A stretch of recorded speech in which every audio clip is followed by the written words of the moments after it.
Alors que le procès en appel de l'affaire Sarkozy-Kadhafi a cours, une expression revient elle aussi dans les médias et sur les réseaux sociaux, celle du procès politique. Derrière elle, il y a l'idée d'une justice utilisée pour faire tomber un adversaire, le discréditer ou même l'écarter du jeu. Mais qu'en est-il réellement?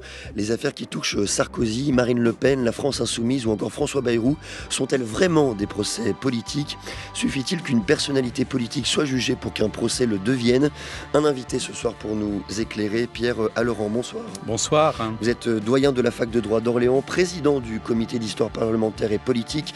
Vous avez co-dirigé avec Noéline Castagnez et Walter Badier l'ouvrage intitulé Procès politique, tribune ou tremplin pour l'opposition, France 19e, 20e siècle.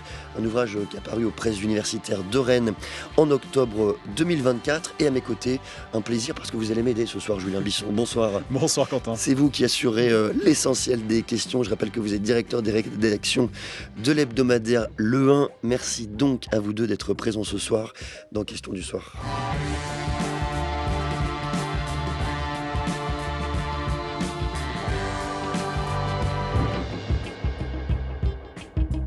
Ce qui s'est passé aujourd'hui dans cette salle du tribunal correctionnel de Paris est d'une gravité extrême pour l'état de droit, pour la confiance qu'on peut avoir pour la justice. La haine n'a donc décidément aucune limite. J'assumerai mes responsabilités.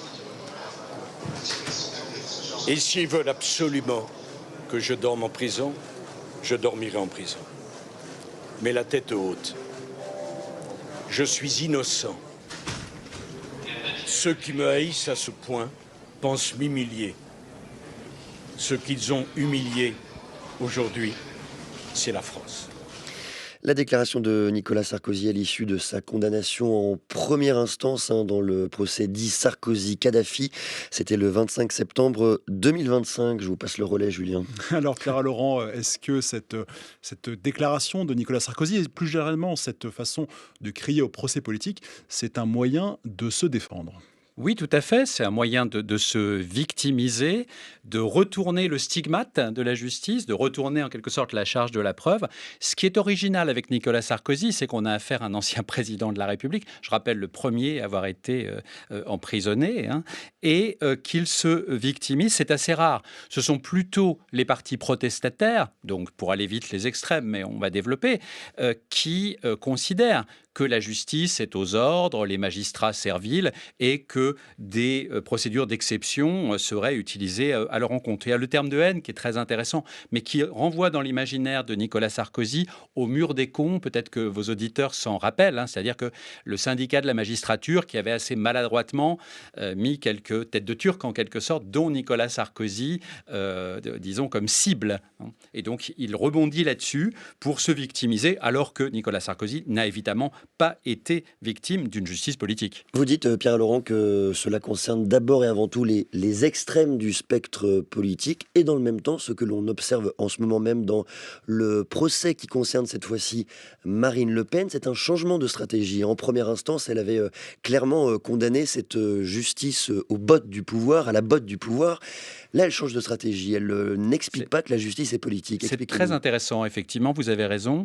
C'est que dans le premier procès, c'était quasiment Jean-Marie Le Pen qui parlait. C'est-à-dire, effectivement, un parti protestataire classique qui dénonce une justice aux ordres, un petit peu comme M. Tixier-Vignancourt, qui était très proche de Jean-Marie Le Pen. Donc, pendant la guerre d'Algérie, donc les partisans de l'Algérie française et de l'OAS dénonçaient la justice gaulliste. Bon. Et la deuxième Marine Le Pen, effectivement, en procès en appel, s'est normalisée. Et là, on retrouve effectivement une stratégie judiciaire qui est plus en cohérence avec sa stratégie politique de dédiabolisation et de montrer que le Rassemblement national serait devenu un parti de gouvernement respectable, de notable, exactement comme les députés du Rassemblement national au Palais Bourbon se comportent. C'est vraiment ça l'enjeu, au fond, la dédiabolisation du Front national, du Rassemblement national. Elle était déjà initiée il y a quelques années, au moment où le procès en première instance avait lieu. Est-ce que l'objectif, l'enjeu, c'est pas plutôt, j'allais dire, de tenter un moyen de trouver un moyen de plaire un peu plus plus aux juges.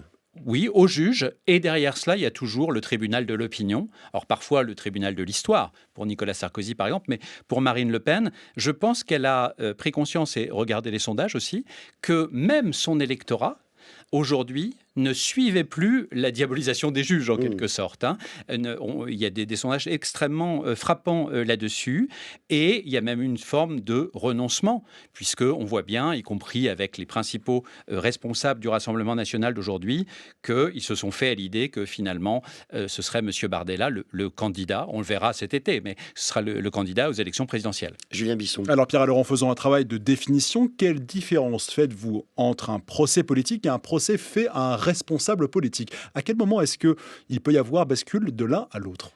C'est la question fondamentale, hein, vous avez raison. Dans l'ouvrage que vous citiez tout à l'heure, Quentin, c'est Vanessa Codaccioni, une excellente politiste, qui fait ce travail de typologie et de définition de manière tout à fait précise. Ça n'avait jamais été fait. Et effectivement, vous avez raison, il ne suffit pas qu'un politique soit mis en examen pour que ce soit un procès politique. Quelqu'un qui fait un crime de droit commun ou un délit de droit commun, ce n'est pas un procès typiquement politique. C'est généralement, la définition du procès politique, c'est quand il y a une instrumentalisation, et ce qu'on a essayé de montrer souvent, une double instrumentalisation du procès. Je m'explique.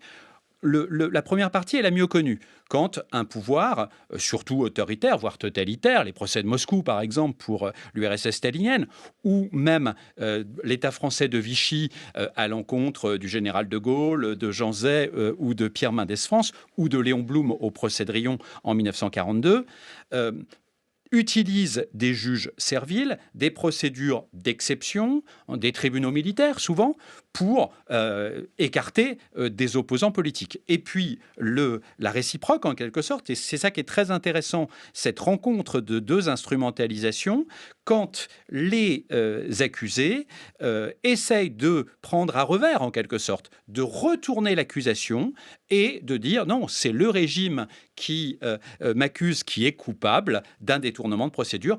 Les meilleurs exemples, alors il y a Léon Blum en 1942 qui remporte la bataille de l'opinion, et bien avant, il y avait Léon Gambetta sous le Second Empire, qui d'ailleurs en tire sa stature. Il devient le chef de l'opposition contre Napoléon III grâce au procès qu'on appelle Bodin en 1868, où il dit mais qu'est-ce que c'est que ce régime qui n'ose même pas fêter son anniversaire? Évidemment, c'était impossible pour le Second Empire, c'était le coup d'État. Et donc, échec et mat. Vous voulez dire qu'un procès devient politique quand il ne se joue plus seulement sur le terrain judiciaire? C'est ça le moment où c'est de bascule? Vous avez raison, quand le prétoire est utilisé, alors on a utilisé dans le sous-titre de l'ouvrage tribune ou tremplin, c'est très intéressant que les oppositions essayent soit d'abord de mobiliser l'opinion, évidemment les médias jouent un rôle très important, donc au 19e siècle, dès le début du 19e siècle, l'ouvrage commence là-dessus, les procès sous les monarchies censitaires, la Restauration, la monarchie de Juillet, par exemple notre collègue Olivier Thor montre très bien que sous la Restauration, l'opposition libérale, donc la gauche à l'époque, libérale au sens de toutes les libertés individuelles et publiques, utilise le prétoire et le relais du prétoire qui est la presse écrite. Et à l'époque, les journaux parisiens avaient des relais très importants et leurs articles étaient repris par la presse de province pour justement mettre en accusation le régime de la Restauration et demander l'extension des libertés. Et comme cela, tout le 19e siècle et le 20e siècle, bien sûr, sont traversés par justement ces instrumentalisations à rebours par les accusés et donc qui demandent davantage de liberté. Si l'on tente d'atteindre, Pierre Laurent, la frontière du procès politique, l'État va parfois mobiliser également des juridictions d'exception. Expliquez-nous là aussi. Alors les juridictions d'exception, donc c'est celles qui sortent des tribunaux de droit commun. C'est utilisé par exemple dès les monarchies censitaires où, alors là c'est assez original, vous savez qu'on est généralement en France dans un système de bicamérisme, donc avec 2 chambres, comme aujourd'hui l'Assemblée nationale et le Sénat. Sous les monarchies censitaires, c'est la Chambre des représentants, des députés, si vous voulez, élus par les principaux propriétaires, et puis ce qu'on appelle la Chambre des pairs, qui est un peu l'équivalent de la Chambre des Lords britannique. C'est cette Chambre des pairs qui joue le rôle, qui est en formation de cours de justice, donc pour juger des accusés politiques. Donc évidemment, ils sont jugés partis, puisque eux-mêmes sont des parlementaires. Julien Bisson. Alors, est-ce qu'il y a des procès qui sont sur des affaires de mœurs, donc a priori pas sur des questions politiques, qui peuvent devenir politiques? Alors, politique au sens large du terme, vous avez tout à fait raison. Ce qui a beaucoup marqué, par exemple, le dernier demi-siècle, c'est le procès de Bobigny, donc instrumentalisé, et pour la bonne cause, par Gisèle Halimi, grande avocate et grande militante, féministe et anticolonialiste, et qui saisit le procès fait à la jeune Marie-Claire, donc pour un avortement, pour poser une question sociale, on dirait plutôt sociétale aujourd'hui, majeure, devant l'opinion. C'est toujours le tribunal de l'opinion qui compte. C'est pas tellement le déroulement du procès, le verdict, mais de mettre, grâce aux journaux, grâce à la télévision, grâce à la radio, un problème, un sujet au cœur de l'actualité. Je voudrais, Pierre Laurent, que vous nous racontiez une histoire. En 1914, la femme du président du Conseil, Joseph Caillaux, assassine le rédacteur en chef du Figaro, Gaston Calmette. Le procès devient alors politique parce que l'affaire est au cœur de la scène politique. On a, comme le disait Julien Bisson, une affaire de mœurs qui s'ancre dans un environnement politique. Et peu à peu, le procès se politise. Oui, tout à fait. C'est-à-dire que au départ, vous avez raison, ça n'a rien de politique. C'est un crime lié à une femme trompée, parce que donc ce journaliste, Gaston Calmette, très connu à l'époque, ami de Marcel Proust. Marcel Proust lui dédie en quelque sorte la recherche du temps perdu. Eh bien, a retrouvé en tout cas, a été en possession de courriers adultères de Joseph Caillaux, qui est l'un des personnages politiques les plus importants de l'époque, chef du gouvernement, radical, etc. Président du Conseil. Président du Conseil, voilà. Et donc, la femme de Joseph Caillaux ne supporte pas ce déshonneur et donc assassine ce journaliste. Donc, ça devient un procès politique, puisque ça affaiblit Joseph Caillaux. C'est au moment aussi, un moment dramatique, puisque c'est le moment du déclenchement de la Première Guerre mondiale, et d'un autre crime, là, qui est vraiment politique, l'assassinat de Jean Jaurès. Je voudrais vous faire entendre une archive de 1956 qui raconte la condamnation à mort de Fernand Yveton, un militant communiste accusé de terrorisme, condamné à mort donc par le tribunal permanent siégeant à Alger. On reviendra là aussi sur son histoire. Le tribunal permanent des forces armées siégeant à Alger vient de condamner à mort Fernand Yveton, qui avait déposé le 14 novembre une bombe à retardement dans un local de l'usine de l'électricité et du gaz d'Algérie. Yveton, membre du Parti communiste depuis l'âge de 16 ans, avait reçu de son chef de cellule, le nommé Achlaf, actuellement en fuite, les directives nécessaires en ce qui concerne la livraison de 2 bombes qu'une femme blonde devait lui remettre en se faisant reconnaître par le mot de passe suivant. « Est-ce bien vous qui attendez mon mari ?» Les 2 avocats commis d'office pour défendre Yveton ont souligné le fait que l'accusé avait surtout voulu faire une démonstration et qu'il obéissait aux ordres d'un parti qui aujourd'hui l'abandonne. Yveton est condamné à la peine capitale. Julien Bisson. Cette peine capitale prononcée contre Fernand Yveton, ça pourrait être le grand procès politique de la guerre d'Algérie, et pourtant, ça ne le sera pas. Alors pourquoi est-ce que certaines affaires ne mobilisent pas finalement l'opinion publique, les acteurs politiques? Qu'est-ce qui explique que cette affaire Yveton n'est pas devenue ce grand procès politique? Alors là aussi, magnifique archive d'ailleurs, qui dit tout, l'abandon par le Parti communiste français. Alors pourquoi le Parti communiste français n'a pas saisi effectivement cette affaire judiciaire pour la médiatiser, comme il l'avait fait quelques années auparavant pour la guerre d'Indochine avec Henri Martin, qui était un militant communiste aussi. La grande différence, c'est que le Parti communiste français est contre la sale guerre d'Indochine, qui a un lien avec la guerre froide également, donc avec l'Union soviétique et la Chine communiste, alors que à l'époque, le Parti communiste français n'est pas hostile à la présence française en Algérie, n'est pas pour l'indépendance de l'Algérie. Donc, M. Yveton n'est pas défendu par le Parti communiste. C'est très frappant la différence de médiatisation. 2 articles de l'Humanité en défense d'Yveton, et encore très molle, 400 pour Henri Martin, c'est-à-dire 1 par jour.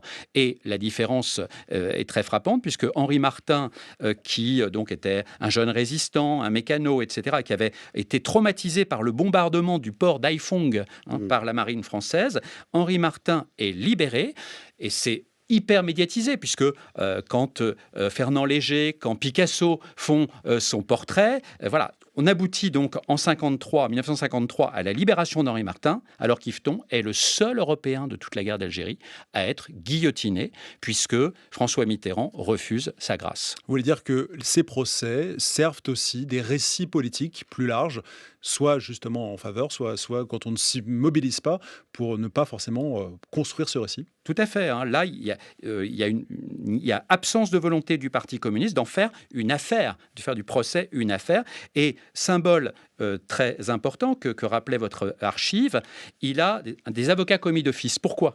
Parce que Fernand Yveton dit un militant communiste doit avoir des avocats communistes. Et donc Gisèle Halimi, dont on parlait pour une toute autre affaire, se propose. Il refuse. Et il est guillotiné. Et sur cette affaire Fernand Yveton, je voudrais par ailleurs recommander la lecture de ce roman exceptionnel intitulé « De nos frères blessés », signé de l'auteur Joseph Andras. J'en reviens, Pierre Alorand, à nos procès politiques. Il faut également parler un peu plus des accusés, des oppositions. Comment utilisent-ils aussi ces procès au fond, pour faire levier, pour servir également leurs propres intérêts? Alors, les très bons exemples, j'évoquais Léon Gambetta tout à l'heure, c'est par exemple les opposants sous le Second Empire. Parce que, par exemple, la première décennie du Second Empire, les oppositions n'existent pas. Elles sont sous la condamnation et l'exil, etc. Et donc, les premières élections, on dirait aujourd'hui législatives, au corps législatif, eh bien, sont un monopole écrasant de la représentation bonapartiste. Et puis, il y a un sursaut en 1863, parce qu'il y a un comité qui se met en place pour organiser l'élection partout en province, avec tous les opposants républicains, monarchistes, etc. Et à partir de cela, le régime qui est resté répressif, le régime bonapartiste, organise un procès qu'on appelle le procès des 13, qui est un petit peu sorti des mémoires aujourd'hui, mais qui a été très très important à l'époque. Alors, procès des 13, pourquoi? Parce qu'à l'époque, la liberté d'association était très faible et on n'avait pas le droit de faire une association politique de plus de 20 personnes. Alors, 13, 20, c'est un petit peu difficile à comprendre, mais parce qu'au fur et à mesure, justement, de l'instruction et du procès, qui s'est complètement délité, un peu comme le procès de Riom en 1942, eh bien, l'accusation a dû retirer des opposants de sa liste d'accusés. Et ce procès est vraiment symptomatique parce que, pour répondre directement à votre question, les plus grands avocats de Paris sont mobilisés, d'Antoine Berryer à Jules Ferry, enfin, la fine fleur du barreau de Paris, à la fois parmi les accusés et parmi leurs défenseurs. La presse reprend, alors c'est la grande erreur du pouvoir, tant mieux d'ailleurs, du pouvoir, il aurait dû faire le huis clos, bien entendu. C'est repris par toute la presse, c'est publié en brochure, le procès des 13, le procès des 13 en appel. Ils sont condamnés, bien sûr, puisque on est dans une justice politique, mais à des peines et à des amendes, à des peines assez légères, surtout avec sursis à des amendes. Et ça sert à structurer l'opposition, surtout républicaine, qui était assez divisée et qui va faire émerger un leader et rebelote en quelque sorte. Et deuxième étape, c'est le procès Baudin dont nous avons déjà parlé en 1868, qui donne un leader, donc qui donne une incarnation à cette opposition avec Léon Gambetta. Vous nous avez parlé tout à l'heure de Gisèle Halimi. Je voudrais vous proposer d'écouter cette archive de 1972 qui revient sur le procès de Bobigny, où une jeune femme est passée en jugement pour avoir avorté après un viol. Cet enfant, les femmes d'aujourd'hui sont-elles libres de le vouloir ou de le refuser? La question est posée publiquement en octobre au procès de Bobigny. Marie-Claire, 17 ans, est jugée ce jour-là pour s'être fait avorter. Car on estime qu'elle n'avait pas délibérément choisi de commettre ce délit alors qu'elle l'a reconnu.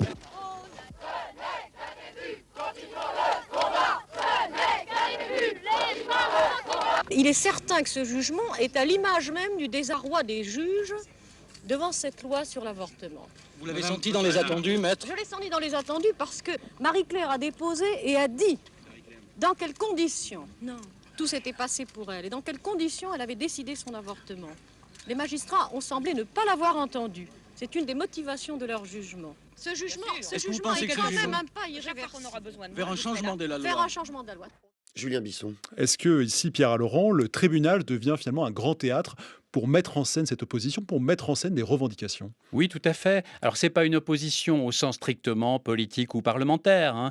C'est pas le but là de Gisèle Halimi, mais on l'entend, elle parle devant l'ensemble des micros, des radios, il y a les images, il y a la télévision, etc. Elle médiatise formidablement à partir d'une affaire, mais finalement, que ça soit une cause sociale comme ici, une publicisation d'un problème social émergent, en tout cas où les mœurs et la loi apparaissent en contradiction, ou une affaire strictement politique, c'est un peu les mêmes ressorts, un peu les mêmes vecteurs. C'est toujours mobiliser les médias pour atteindre l'opinion et même si les juges vous donnent tort, gagner la bataille devant l'opinion publique, voire ensuite devant l'histoire. Je voudrais qu'on parle, Pierre Alaurent, d'un procès plus actuel, le procès Mazan. Est-ce que la volonté de Gisèle Pelicot de lever le huis clos et donc de publiciser, au fond, tout ce qui se trame au cours de ce procès, c'est une façon aussi de le politiser et d'en faire, au sens noble du terme, un procès politique? Oui, tout à fait.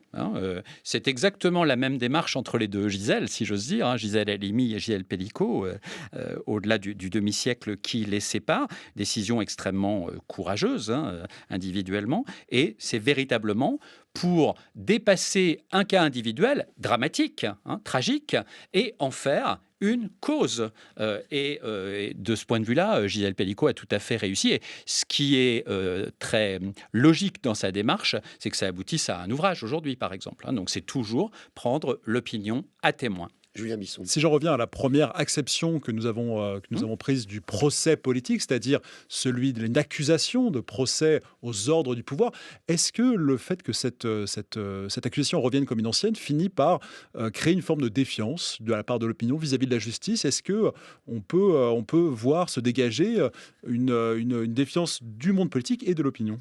C'est une grande responsabilité, vous avez raison, des hommes politiques ou des femmes, et en particulier de ceux qui ont exercé les plus hautes fonctions. On a commencé avec Nicolas Sarkozy, quand un président de la République, il parle d'état de droit. Le président de la République est le garant du bon fonctionnement de la Constitution, donc y compris de l'autorité judiciaire. Vous savez qu'il n'y a pas de pouvoir judiciaire en France. Il y a deux pouvoirs législatifs, exécutifs, mais il y a une autorité judiciaire. C'est dramatique qu'un ancien président de la République remette en cause les juges comme si on était dans un état totalitaire. Ça brouille les repères, en tout cas.